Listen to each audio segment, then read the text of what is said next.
noches, bienvenidos a este nuevo evento de capacitación, este diploma de especialización en la Ley General de Contratación Pública y su reglamento. Recordemos que efectivamente a partir del 22 de abril del año 2025 entró en vigencia la nueva Ley General de Contratación Pública y su reglamento, pero este año 2026 empezaron a darse ciertas modificaciones y la emisión de ciertas opiniones, comunicados que justamente resulta ser importante esta constante actualización. En el año 2026 se han establecido algunas premisas importantes, pero que este año 2026 que estamos ejecutando nuestro cuadro 2026-2028, para muchos se ha convertido en el principal talón de Aquiles en el proceso del desarrollo de la contratación, considerando que esta nueva ley general ha establecido premisas importantes y concordancias con este primer componente de la cadena de abastecimiento público, del cual ya vamos a conversar. Ya a la fecha, todas las entidades tendrían que haber cerrado su fase 1, fase de identificación, en el marco de la programación multianual de bienes, servicios y obras, y ya tendrían que haber remitido el anexo 2, que es el cuadro multianual de necesidades, en fase de identificación, a la Oficina de Planeamiento y Presupuesto. Esto en lo que respecta a la programación 2027-2029, que ya se está desarrollando a la par que venimos ejecutando nuestra programación 2026-2028. Y vamos a ver en una de las sesiones que el hecho de no tener nuestra necesidad previamente programada a nivel del cuadro multianual de necesidades, pues nos conlleva responsabilidades, no solamente como dependencia encargada de las contrataciones, sino como área de planeamiento y también como área usuaria, y alcanza hasta un nivel de la autoridad de la gestión administrativa o quien tenga a bien aprobar el expediente de contratación.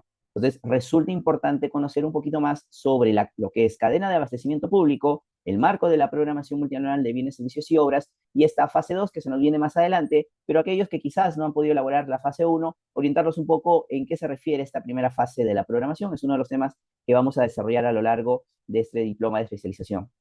Otro punto importante que recientemente se ha emitido la semana pasada es este ABC de los evaluadores de contrataciones públicas, una guía práctica, un documento de orientación emitido por el OEC que trae a bien a desarrollar algunos puntos muy importantes.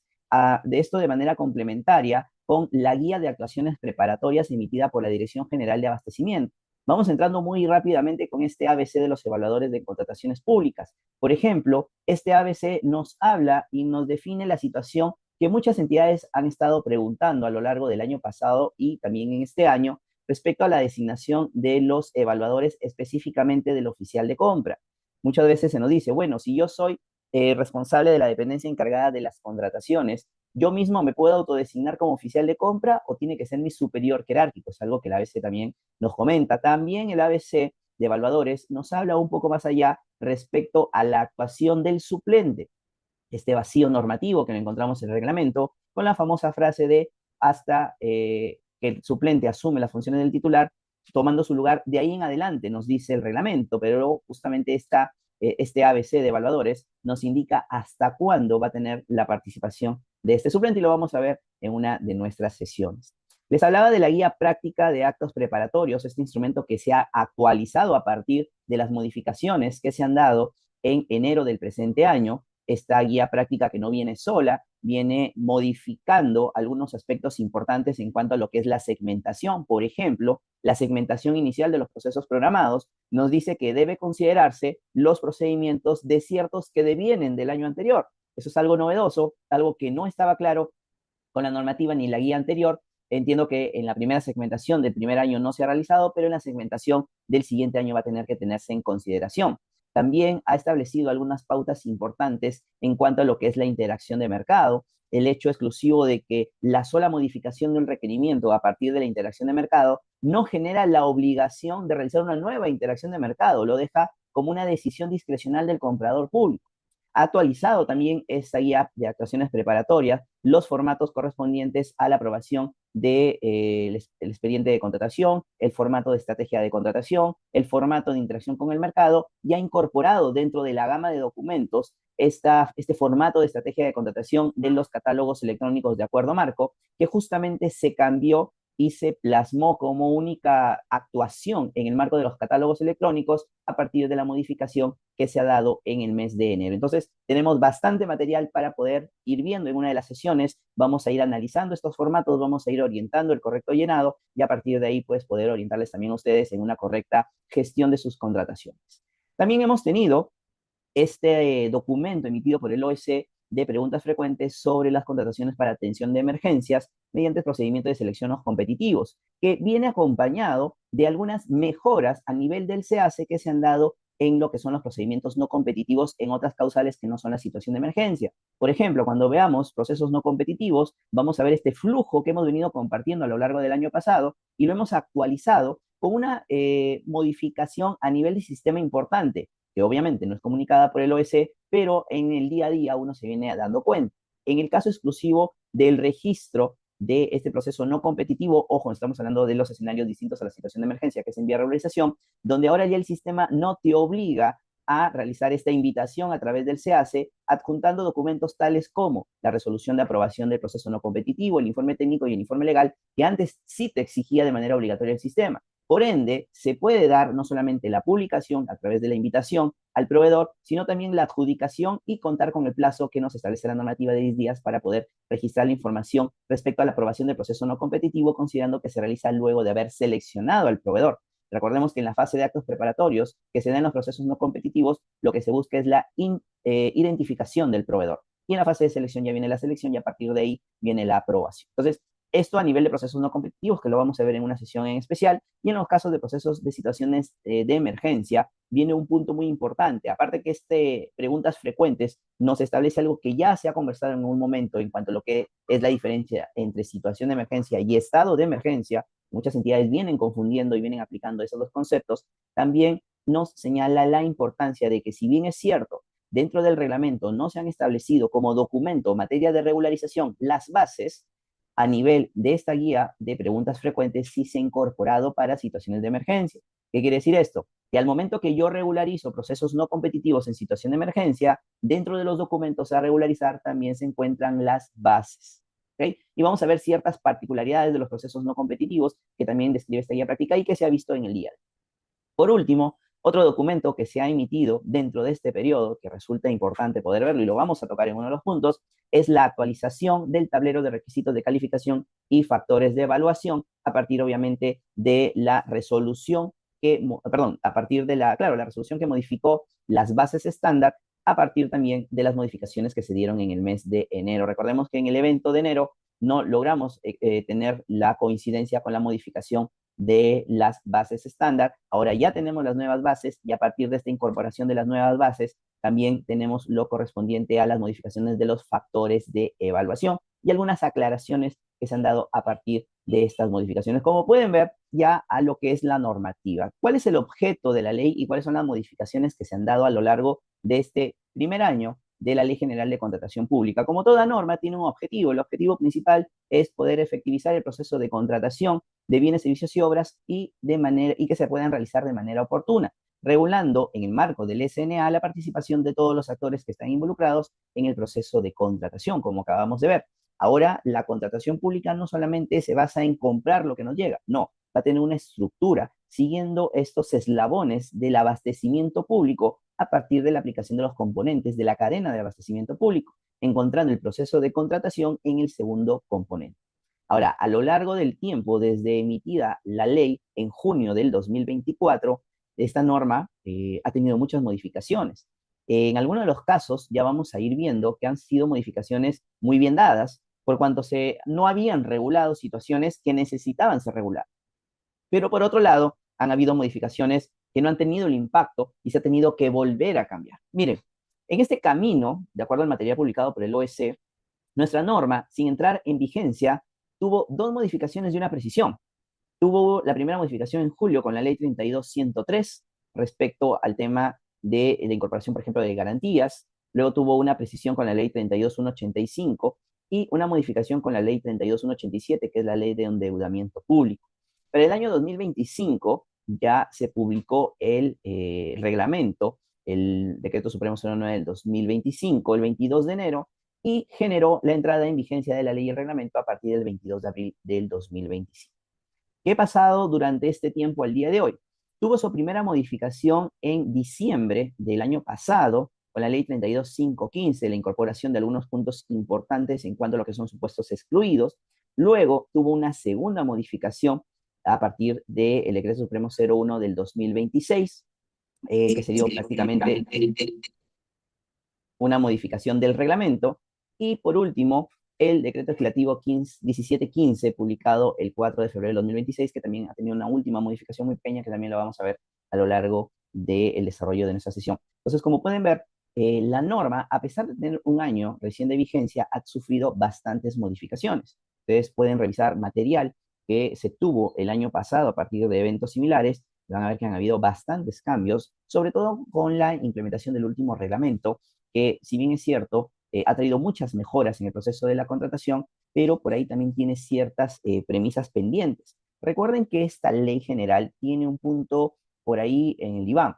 Esta norma no está aplicable, perdón, no está actualmente aplicable al 100%, es decir, no está implementada en su totalidad. Es una norma que finalmente tiene premisas ya vigentes, pero tiene muchas premisas aún no vigentes. Por ejemplo, ¿qué no tenemos vigente? El tema de los procesos competitivos con precalificación. Ninguno de esos procesos con precalificación está vigente. ¿Qué no tenemos vigente? La Pladicop como tal. Se encuentra establecida bajo un marco normativo. Tenemos presente el SEACE, pero existen disposiciones a partir, por ejemplo, de la ejecución contractual que aún no están vigentes y por ende no está vigente la Pladicop. No tenemos vigente la ficha única del proveedor y así algunas otras disposiciones que a lo largo de las sesiones vamos a ir comentando. A ver, nos dice, la ley 32.069 solo es aplicable en obras por contrata o también en administración directa. Solamente en obras por contrata. Lo que son obras por administración directa tienen su propio marco regulado a través de una resolución, una directiva implementada por la Contraloría. Lo que le regula a las obras de administración directa es la adquisición de los insumos para poder ejecutarlas. Es decir, si yo como entidad voy a desarrollar la compra de ciertos insumos para ejecutar una obra por administración directa, la compra de esos insumos si es mediante la normativa de contratación pública o la Ley General de Contratación Pública 32061. Estamos entrando ahora a lo que es el ámbito de aplicación. Y el ámbito de aplicación yo inicio mucho con el tema de la temporalidad de la norma. ¿Por qué?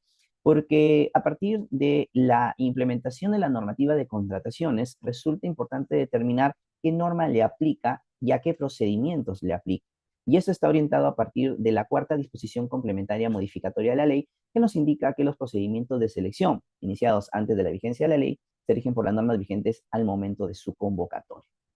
Y no solamente se dan escenarios a partir del 22 de abril, se dan escenarios a partir justamente de la modificación de reglamento y la modificación de bases. En este contexto, lo que la norma nos habla luego del criterio de temporalidad es el ámbito de aplicación, porque tenemos un ámbito de aplicación subjetivo y un ámbito de aplicación objetivo. Subjetivo orientado a sujeto, entidades. ¿Qué entidades son aquellas que están en la obligación de aplicar la norma de contrataciones? Todas aquellas entidades contratantes que asumen sus gastos con fondos públicos. Por otro lado, el ámbito objetivo, objeto que se compra a través de la normativa de contrataciones, bienes, servicios y obras. Ahí pueden ver el listado de todas aquellas entidades contratantes que aplica la normativa de contrataciones, teniendo en consideración más que todo el punto 11, 3, 4, 11 y 12. Me voy a regir rápidamente una breve explicación de ello. ¿Por qué? Porque a veces, exclusivamente en el caso de gobiernos regionales y locales, tienen programas y proyectos que están adscritos a estas entidades, pero que no tienen autonomía.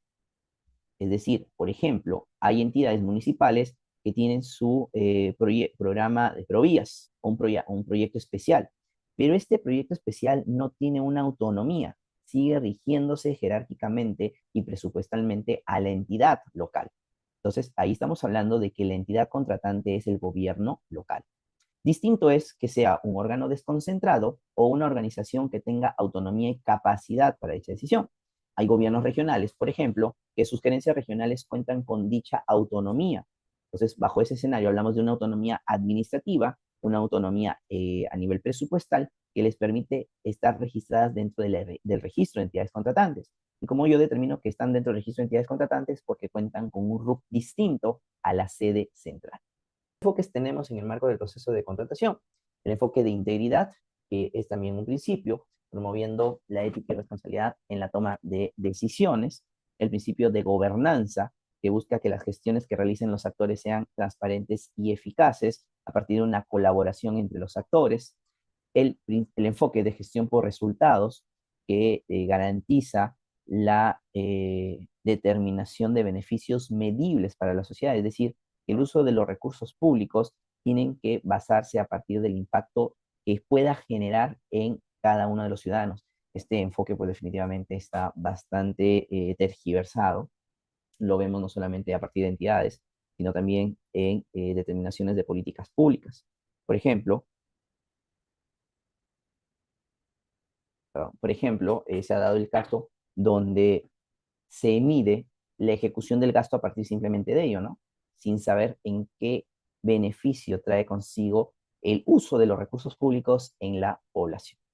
Y por último, bueno, tenemos también, perdón, un cuarto enfoque, que es el enfoque de profesionalización de exclusivamente el comprador público, donde lo que se busca es que el comprador público no solamente, como les decía, sea alguien operativo, sino que esté más orientado al tema de pensar, a tomar decisiones discrecionales, adoptar criterios a partir de capacitaciones y certificaciones. Un dato importante, revisen el ABC del evaluador, porque en la parte final incorpora lo que es este beneficio que está regulado en la ley general para aquellos profesionales compradores públicos que hayan integrados comités.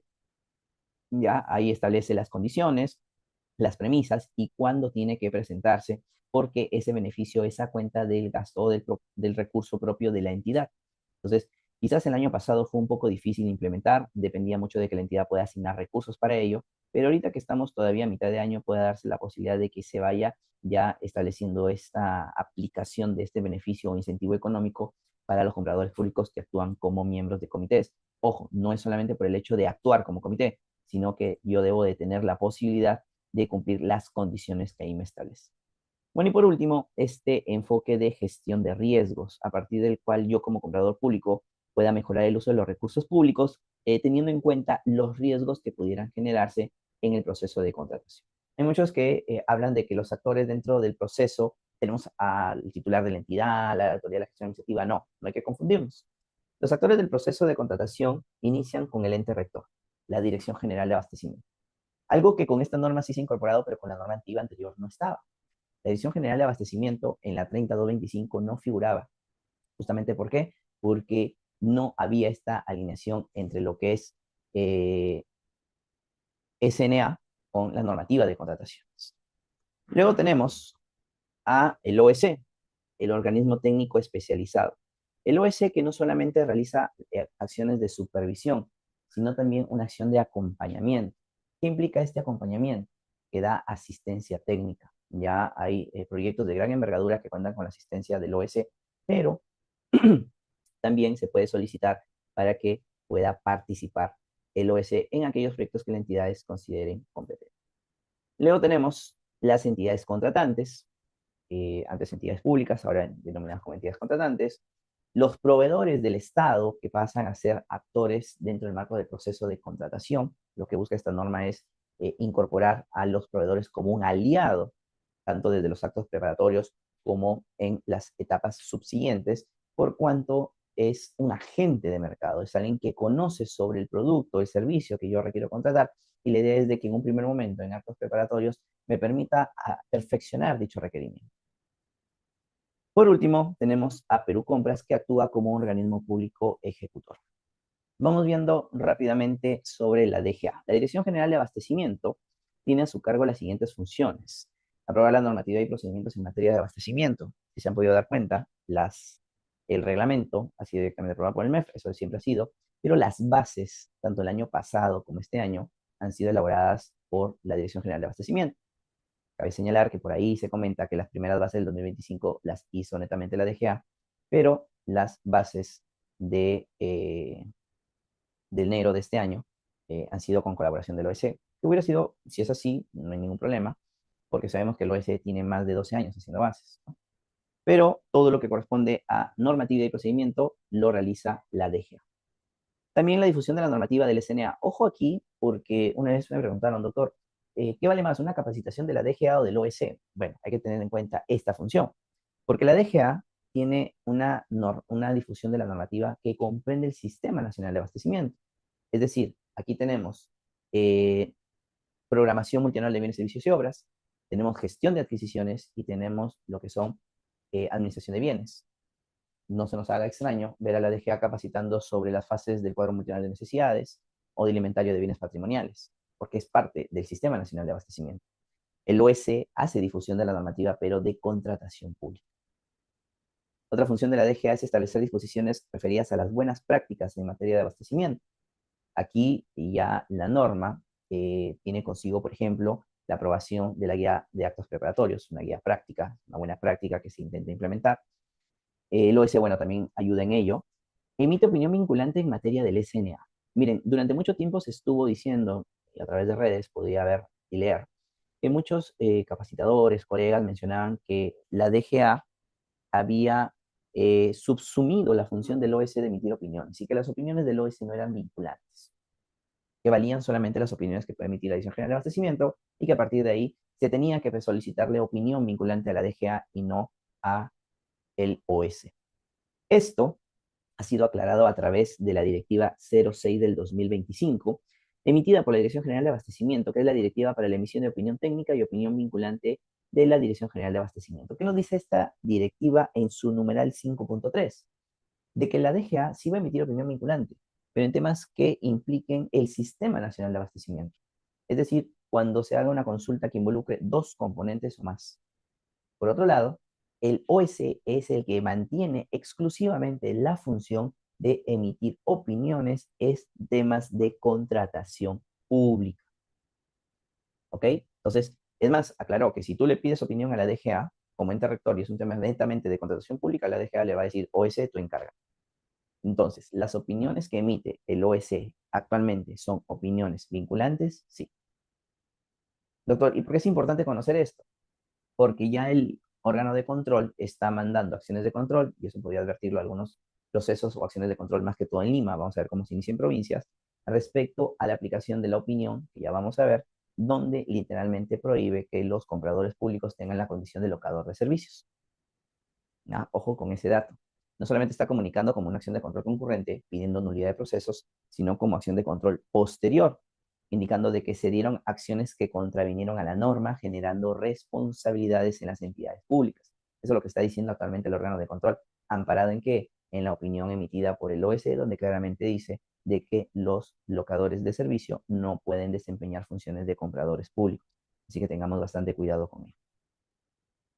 Luego tenemos la otra función de la DGA de implementar el catálogo de único de bienes y servicios. Recordemos que actualmente tenemos un catálogo para lo que es el SIGA, tenemos un catálogo para lo que es el SEACE, y esto obviamente genera cierta distorsión, más que distorsión, un tema de confusión, ¿no? De estar duplicando ciertos números respecto al catálogo. Esperemos que pronto se pueda dar ya la determinación del catálogo único y establecer en coordinaciones con Servir respecto a la profesionalización del comprador público. Esperemos también que esto se dé pronto. Particularmente lo veo un poco difícil porque eh, ya sabemos todo lo que se está dando a nivel de la ley Servir, ¿no? Que poco a poco está perdiendo fuerza. Entonces, como que Servir no toma muy bien en cuanto a las políticas de recursos humanos y si ello implica depender de ellos para lo que es el tema de la profesionalización del comprador público, pues podríamos hablar de aquí a largo plazo. A ver, un locador de servicios no puede ser parte de un comité. Como comprador público, no. Como experto, como tercero, sí. Eso lo dice el ABC y lo vamos a ver mañana, porque por la hora es probablemente que no lleguemos hasta ese tipo de actores. Por último, el OEC, que, bueno, tiene funciones importantes como la de supervisar los procesos de contratación, que implica los procesos de selección competitivos, las alertas de vigilancia ciudadana, que ya se han implementado una gran cantidad de ciudadanos que mantienen o generan o formulan denuncias a partir de portales de transparencia, información a que acceden a través del OEC. También hacen un control supervisor sobre supuestos excluidos, regímenes especiales y contratos menores, así como los acuerdo marco como modalidad de contratación eficiente, no como catálogo, en un primer momento. Por último, brindan asistencia técnica en cuanto a acciones de coordinación y retroalimentación y de manera permanente en procesos priorizados. A ver, ¿qué quiere decir esto? Que yo le puedo pedir al OEC que me dé un acompañamiento concurrente en mi procedimiento de selección, lo puedo hacer, no hay ningún problema. El OEC ha establecido los canales de apertura y comunicación por parte de las entidades. Este apoyo va desde una revisión de requerimiento, revisión de las bases y acompañamiento, obviamente no a decirnos cómo vamos a evaluar, obviamente no, sino se puede dar un poquito más allá en cuanto a aspectos generales. Por otro lado, Hay procesos priorizados de acuerdo a la información del Sistema Nacional de Programación Multianual de Gestión de Inversiones que tienen sí o sí el acompañamiento permanente por parte del OS. Otra función innata que sigue manteniendo, ya lo hemos aclarado, es respecto a la absolución de consulta considerando las opiniones vinculantes de la DGA. Hay que tener un tema. La DGA es el ente rector. Al ser el ente rector, si la DGA emite una opinión vinculante sobre algún tema, el OS tiene que, al emitir su opinión, tener en consideración lo que ha dicho la DGA. No puede el OS emitir una opinión distinta a lo que la DGA ha interpretado. Actualmente, la DGA todavía no ha emitido ninguna opinión vinculante. Quien está emitiendo opiniones, y vamos a ir viendo, ya hemos citado varias de ellas, es la Dirección General de Abastecimiento, perdón, es el OS, a partir justamente de situaciones de carácter general. Hay opiniones que han sido muy aclarativas, hay otras opiniones que han sido muy confusas, hay otras opiniones que han rectificado opiniones, como por ejemplo la opinión del año pasado, que nos decía de que todas las modificaciones que se den en contratos menores tenía que hacer a través de conducto notarial, pero que en enero se volvieron a rectificar. Y opiniones importantes como el tema de la aclaración, que bueno, se dio posterior ya en las bases, pero en su momento la opinión aclaró algo que por ahí estaba en el limbo, ¿no? Cómo se daba la acreditación del equipamiento estratégico, si para la fase de selección o para la ejecución contractual, el OS dejó claro que se da para la ejecución contractual. Por último, tiene la potestad de poder realizar visitas in situ o solicitar información que implica entidades contratantes a través de acciones de supervisión, a través de denuncias, instituciones arbitrales. Recuerden que ahora el OS tiene la facultad de sancionar a las instituciones arbitrales, al igual que los centros de administración de juntas de prevención y resolución de disputas. En ambos casos, el OS ha asumido el control de ambas instituciones arbitrales y centros de administración de juntas y puede solicitar la información para corroborar algunos criterios especiales y sobre ello también poder tomar ciertas decisiones. Otro tema corresponde a las modalidades de contratación eficiente. La normativa no solamente regula procedimientos de selección, sino que dentro de los procedimientos ha establecido algunas modalidades de contratación eficiente que, ojo, no son procedimientos de selección. ¿Cuáles son estas modalidades de contratación eficiente? En primer lugar, tenemos a los contratos menores, de los cuales vamos a hablar un poquito más amplio de acá, pero con contexto general, son aquellos cuyos montos, ya sabemos, no superan las 8 UITs. Están ahora dentro del ámbito de aplicación de la norma, antes eran un supuesto excluido, ahora no. Ahora están dentro del ámbito de aplicación de la ley y no requieren procedimiento de selección para su adquisición. La novedad es que estos contratos menores se van a publicar en la LADICO. Luego tenemos la compra pública de innovación. Al hablar de la compra pública de innovación, estamos hablando de una modalidad que lo que busca es generar soluciones innovadoras, es decir, soluciones que no se encuentran en el mercado o sobre la base de lo que se encuentra en el mercado, se van a realizar ciertas adaptaciones, mejoras o ajustes. ¿Ok? Cabe señalar como un ejemplo, si un gobierno necesita una solución para mejorar la calidad del agua en una zona rural, en lugar de comprar los filtros convencionales que normalmente se emplea, se realiza una compra pública de innovación donde se desarrolla un nuevo sistema de purificación más eficiente y sostenible, algo innovador. Esto es algo que todavía no se aplica.